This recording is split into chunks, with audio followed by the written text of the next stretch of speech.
Congress party ప్రజలకిచ్చిన హామీలను అమలు చేయడంలో విఫలమైందని ఎమ్మెల్యే పాయల్ శంకర్ అన్నారు. రేషన్ డీలర్ల సమస్యలు పరిష్కరించాలని డిమాండ్ చేస్తూ ఆదిలాబాద్ కలెక్టరేట్ ఎదుట డీలర్లు చేపట్టిన ధర్నాకు ఆయన మద్దతు తెలిపారు.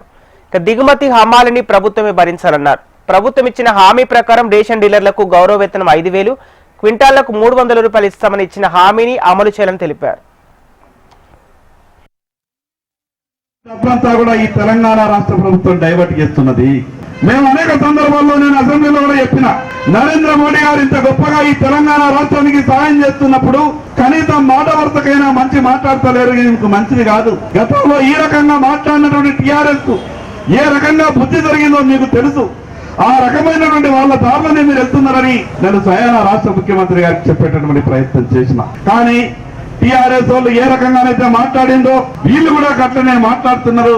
ఇక వీళ్ళ గురించి కూడా కొంత ఆలోచన మనం అంతా కూడా సమయం వచ్చినప్పుడు కలిసి చేయాల్సినటువంటి అవసరం వస్తుంది. మీరు ఏదైతే న్యాయమైనటువంటి డిమాండ్లు 5,000 రూపాయలు గౌరవ వేతనం కావాలని, క్వింటాల్కు 300 రూపాయలు కమిషన్ ఇవ్వాలని, కేంద్ర రాష్ట్ర ప్రభుత్వాలు ఇస్తున్నటువంటి డబ్బంతా కూడా ఒకే ఖాతాలో జమ చేసి ఇవ్వాలని, మిగతా ఇబ్బందుల నుంచి డీలర్లను దూరం చేయాలని, ఈ న్యాయమైనటువంటి డిమాండ్లు ఏవైతే ఉన్నాయో తప్పకుండా ఒక శాసన సభ్యునిగా ఈ ఆదిలాబాద్ జిల్లాకే కాదు, అవసరమైతే మీ రాష్ట్ర నాయకత్వంతో కూడా మీరు మాట్లాడండి.